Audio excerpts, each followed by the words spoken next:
Radio 1 ju prezanton ciklin e temave Mos u trishto. Jeta juaj është përplot me çaste të paqmueshme. Alie Tantawi tregon dy përvoja prekse në kujtimet e tij. E para ishte kur ai po thuaj u mbyt në brigjet e Beirutit. Ai po mbytej dhe koha po kalonte, e në fund atë e shpëtuan dhe nxorën pa ndjenjë në tokë. Në çastet e përpjekjeve para se të humbiste ndjenjat, ai kujton nënshtrimin e tij të plot ndaj Zotit të tij dhe dëshirën për të kthyer në jetë. Edhe për një orë të vetme, për ta ripërtërir besimin e tij, për të bërë vepra të mira dhe për të përpjekur për të arritur kulmin e imanit. Rasti i dytë ishte kur ai u bashkua një karvani nga Siria në Mekë. Kur u mbërritën në shkretirën e Tebukut, ata humbën rrugën dhe u sollën në rrotull për 3 ditë. Gjendja u përkeqësua kur ushqimi dhe pijet filluan të mbaroheshin. Secili ndjeu që vdekja mund të ishte fare pranë.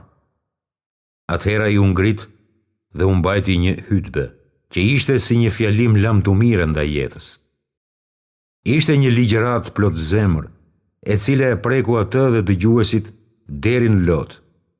Ai e ndjeu imanin t'i rritej dhe pa se askush nuk mund t'i shpëtonte apo t'i ndihmonte përveç Allahut, fuqiplotit, të lartmadhëruarit.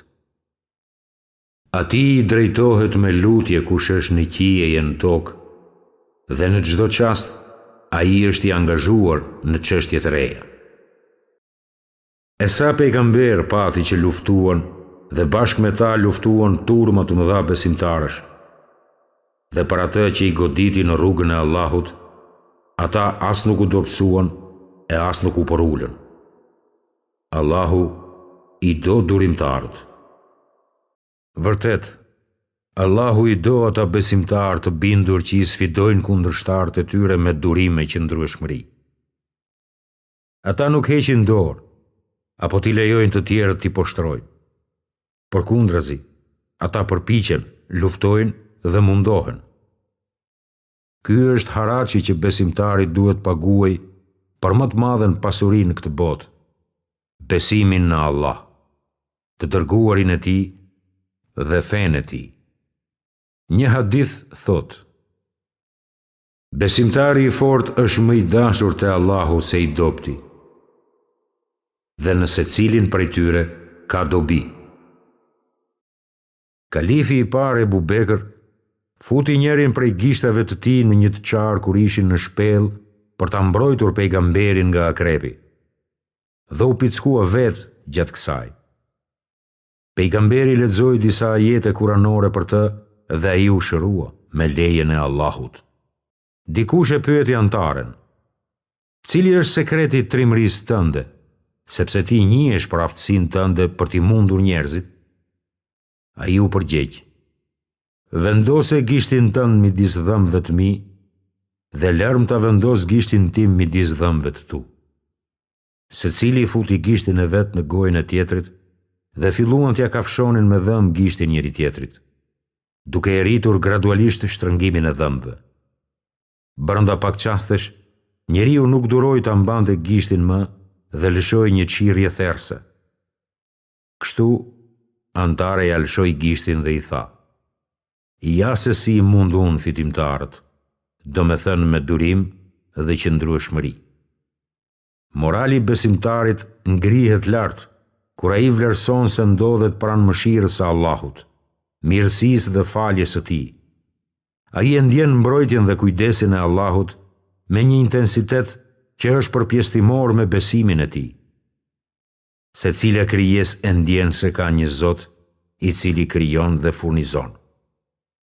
Një varg kuranor thot: e nuk ka send që të mos e madhëroj, duke i shprehur madhërim atij, por ju nuk e kuptoni atë madhërim të tyre.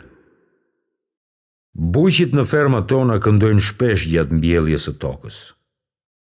Një fare that në një vend të that, në duar tuaja, o krijues i qiejve dhe i tokës. Allahu thot: a nuk e shihni atë që e mbillni? A ju e bëni të mbi apo ne e bëjmë të mbi.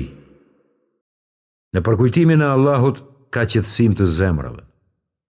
Abdul Hamid Kishki ishte një gojtar i aftë. Ai ishte i verbër. Një ditë ai u ngjit në mimber për të mbajtur një hutbë. Ai nxori një gjethe palme nga xhepi dhe në të ishte shkruar Allah me një shkrim shumë të bukur. Pastaj ai recitoi vargjet e mëposhtme.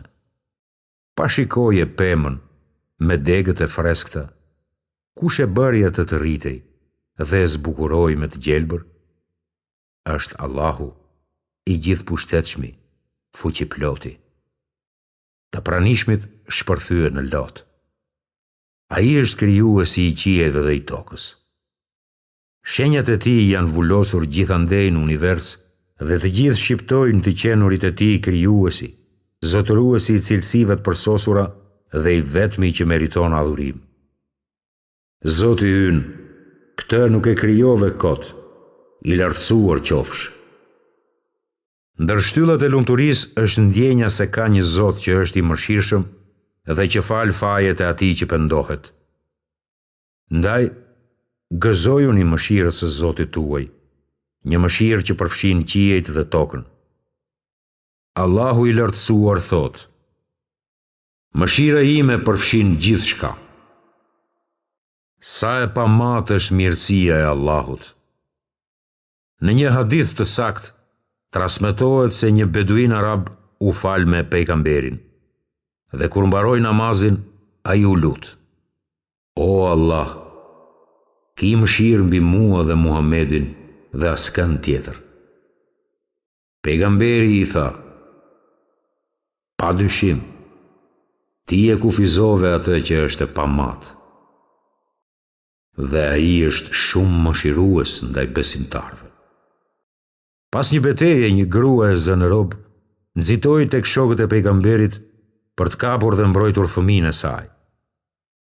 Me të parë këtë skenë, i dërguari i Allahut tha: Allahu është shumë më tepër mëshirues ndaj robërve të tij se sa kjo grua ndaj fëmijës së saj. Transmetohet në një hadith të saktë që para se të vdiste, një njeri për të shmangur dënimin e Allahut të lartësuar e fuqiplot, urdhëroi që trupi i tij të digjej dhe hirit të shpërndahej nëpër tokë. Allahu i madhëruar pastaj e ringjalli dhe i tha: O robi im, pse e bëre këtë? Ai ju përgjigj: O Zoti im, unë të kisha frikë ty dhe të merrohesha nga mëkatet e mia. Atëherë Allahu i plot mëshirshëm e futi në xhenet.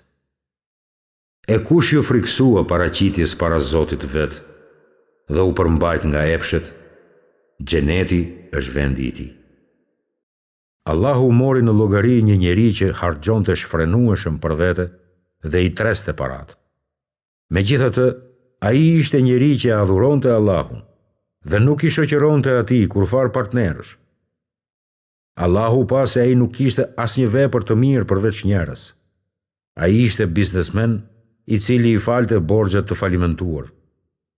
Allahu tha: Ne jemi më të denjë për bamirësi se sa ti. Allahu e fali atë dhe e futi në xhenet. Ai tek i cili kam shpresë se do të mi falë mëkatet në ditën e gjykimit.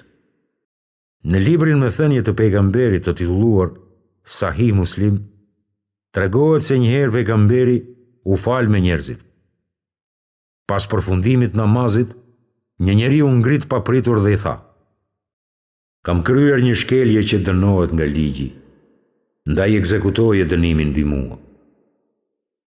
Pejgamberi pyeti: A u fale me ne?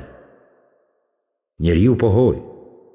Pejgamberi tha: Shko, se je i falur. Kush bën ndonjë të keqe ose i bën pa drejtësi vetes, por pastaj kërkon falje tek Allahu, ai e gjen Allahun falës e mëshirues. Ekziston një mëshirë pa dukshme që e rrethon besimtarin nga çdo drejtim. Burimi i kësaj mëshire është Allahu, Zoti i gjithçkaje që ekziston.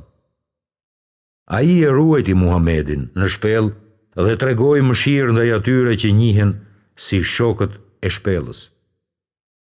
Ai e mbrojti pejgamberin Ibrahim nga efekti i zjarrit, e shpëtoi pejgamberin Musa nga mbytja, Nuhun nga përmbytja, Jusufin nga pusi dhe Ejubin nga sëmundja. Paqe past mbi ta të gjithë. Një çast për t'u thelluar. Umi Selemja tregon se ajo e kishte dëgjuar të dërguarin e Allahut të thonte, të cilët kur i godet ndonjë fatkeqësi, thonë: të Allahut jemi dhe atij do i kthehemi. O Allah, më shpërblen në fatkeqësinë time dhe ma kompenso me atë që është më e mirë se ajo. Allahu do ta kompensojë atë me ç'është më e mirë se ajo që u humb. Një poet arab thot: o shoku im, për Allah asnjë fatkeqësi nuk zgjat për jetë, sado e madhe që t'jetë. Nëse një e tillë të bie sot, mos ju gjunjëzo, edhe kur të shqet këmba, shumë mos u anko. Sa njerëz fisnik u sprovuan me fatkeqësi, ata bën durim dhe u zhdukën në përjetësi. Nefsi im i dhën pas kësaj dynjaje që e kokfort, por kur pa durimin tim, edhe ai hoqi dorë. Veprat e mira janë rruga drejt lumturisë. Nëse ju pëlqen që të tjerët t'i gjeje mira, atëherë kjo është një dhunti plot bekim nga Allahu. Duke folur për bekimet e Allahut, Ibn Abasi thot: janë 3 cilësitë e kun. E para është se kur bie shije falenderoj Allahun dhe kënaqem për këtë bekim, edhe pse vetë nuk zotroj deve apo dhen që do të përfitonin nga shiu. E dyta është se kur do herë që dëgjoj për ndonjë gjykatës të drejtë, i lutem Allahut për të, edhe pse nuk kam ndonjë rast gjyqësor që varet prej tij. E treta është se kur e mësoj dhe kuptoj një ajet kuranor, dëshiroj që njerëzit ta mësojnë atë që mora prej tij. Të gjitha këto cilësi tregojnë një dëshirë të vërtetë për mirëqenien e të tjerëve. Allahu i përshkruan ata të palës së kundërt me fjalët: ata që vetë janë kooperacë dhe nxisin njerëzit për kooperaci dhe e fshehin atë që Allahu u ka dhënë nga mirësitë e veta.